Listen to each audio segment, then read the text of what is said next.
All right, guys, I'm going to talk about something today that I don't normally talk about publicly. I don't really talk about on content. I don't really talk about outside of other than working with students one-on-one because I've never prided myself on it. A lot of entrepreneurs pride themselves on how much money they make. They use it as a selling point for their programs or for their how important they are to social media, so on and so forth. And today I'm going to talk about when and how I made my first $1 million.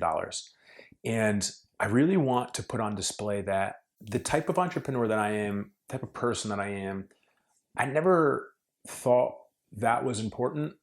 What I thought was important was growth as a person, like me, like growth internally, growth with my staff, growth with my business, and servicing my customers. I always thought that the byproduct of all of that would be money. And that's always how it has been and will be, in my opinion. But today I'm going to tell you guys the things that I had to do to make my first million so that in hopes it helps you make your first million or add to the amount of money that you're making. Before we get into it, guys, smash that like button for me. Tell YouTube by hitting that like button to push this video out to other people and entrepreneurs that want to learn how to make $1 million through very practical, ethical, and moral ways. All right, let's get into it. All right, let's talk about how and when I made my first $1 million.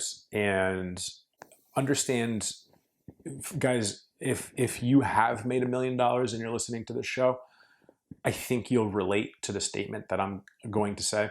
And if you haven't made $1 million and you're listening to this show, I hope that you understand what I'm about to say, which is $1 million is not a lot of money.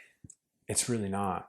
Like, to me and to most successful entrepreneurs, when you start getting into a lot of money is 9 figures, $100 million. Okay. You know, when you go beyond the 9-figure mark, all right, you're in a whole different realm as a human and an entrepreneur and the impact that you can leave. So making my first $1 million at 31 years old was, I didn't even know, honestly. I really didn't until I started projecting that year's growth in my companies. And I was like, holy shit, I'm on track for $1 million.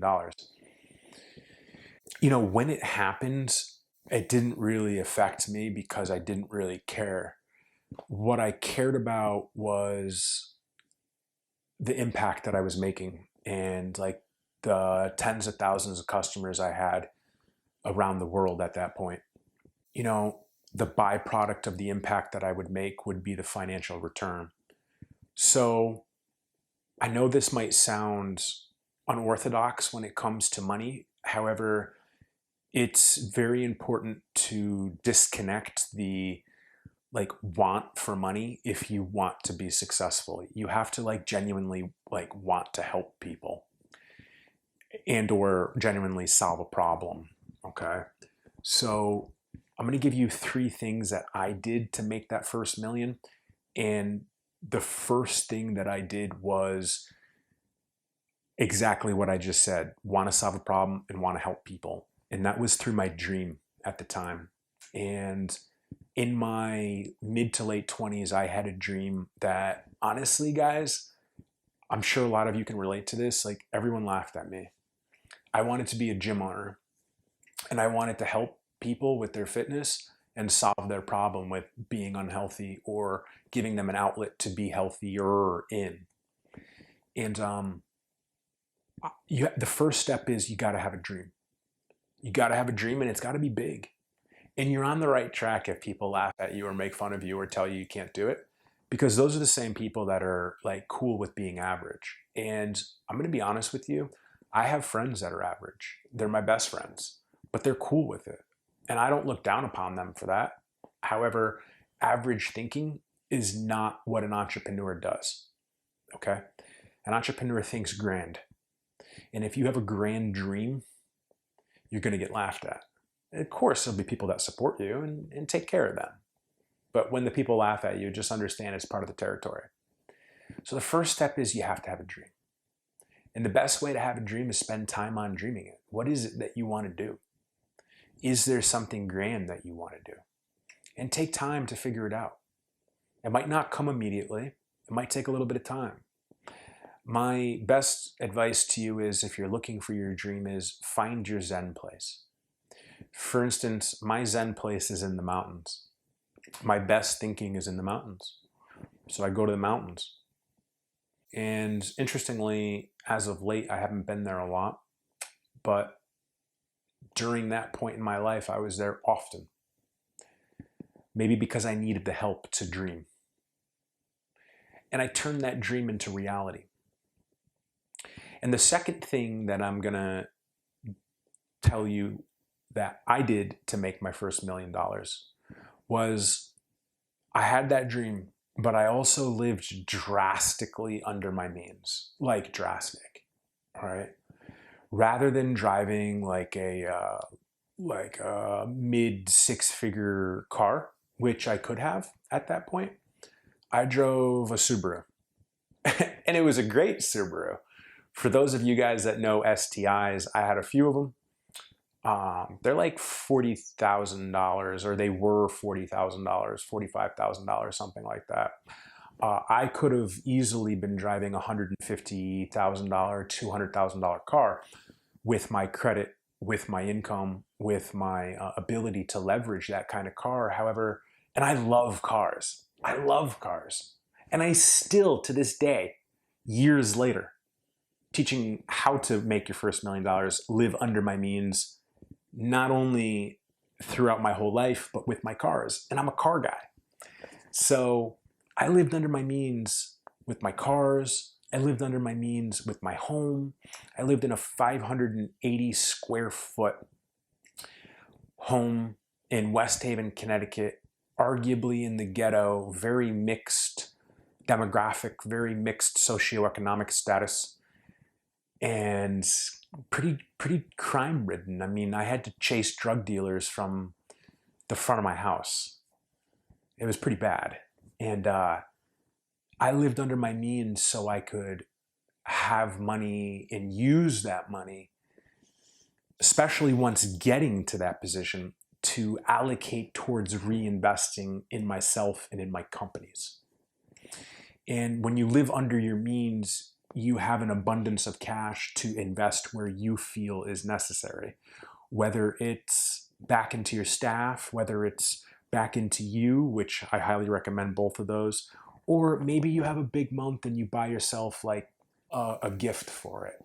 Maybe you have like a net, $50,000 month, and you take 10% of that, which would be $5,000, and you buy yourself a used Rolex or a used Breitling, or it doesn't have to be a watch. I'm just saying that if you live under your means, you can afford to invest the money wherever you please. And it's not about the watches and the cars and the material things. It's about, honestly, if you make some extra money and you want to take care of yourself or go on a vacation, you do it.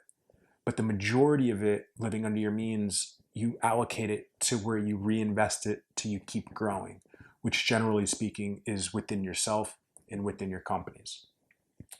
So living under your means is super important to understand, no matter where you are in your journey, whether you're making your first million or you pass the $10 million mark. I still do it. We still do it. Most entrepreneurs still do it. There comes a threshold where you don't have to do that anymore. I suppose. It all depends on your dreams and your growth patterns. I choose to do it, and I chose to do it, and that's what got me to my first million.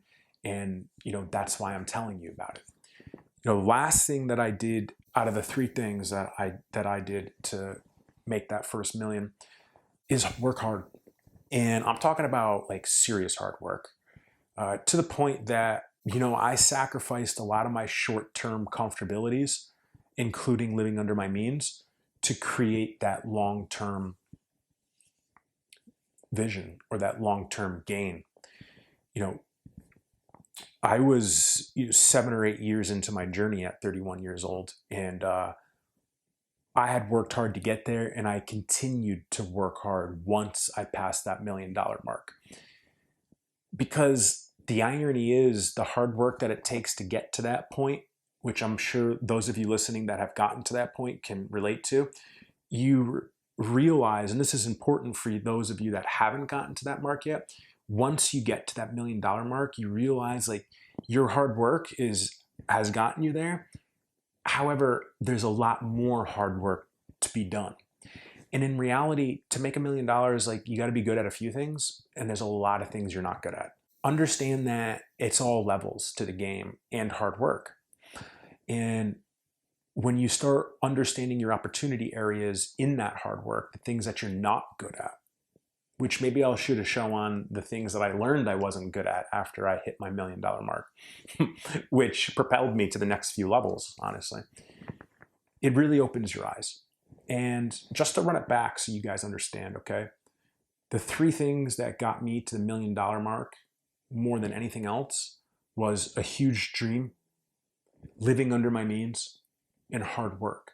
And if you guys apply those 3 things, if that's the mark that you're trying to get to, apply those and the money will come. Remember that the byproduct of everything that you do is the money return. If you're focused on just the money, it's going to be a long, arduous, tough journey for you. Try those 3 things, and listen, if they work, email me or drop a comment. Tell me. Let's talk about it. All right, guys, that was my show on how I made my first $1 million. And remember, the key takeaways are this, okay? Have a dream, live under your means, and work hard. That's how I did it. You could do it too, and much faster than I did it, and make much more. Additionally, you have to remember to disconnect yourself from the money, right? The amount of money that you make really doesn't mean anything. It's just the byproduct of what you offer this world. And when you disconnect yourself from like your value being around the money that you make is really when money starts coming in. So I hope you got something from this show, and I hope that it's able to help you on your journey. And if you did get something from this show, I ask that you smash the like button so it helps other people get this type of information in front of them to help them on their journey, because you hitting the like button tells YouTube to get it out to other people who also want this information. And I want to know what you think. Drop a comment below. Let's talk about it. I'm happy to discuss anything, and I appreciate you guys. I'll talk to you soon.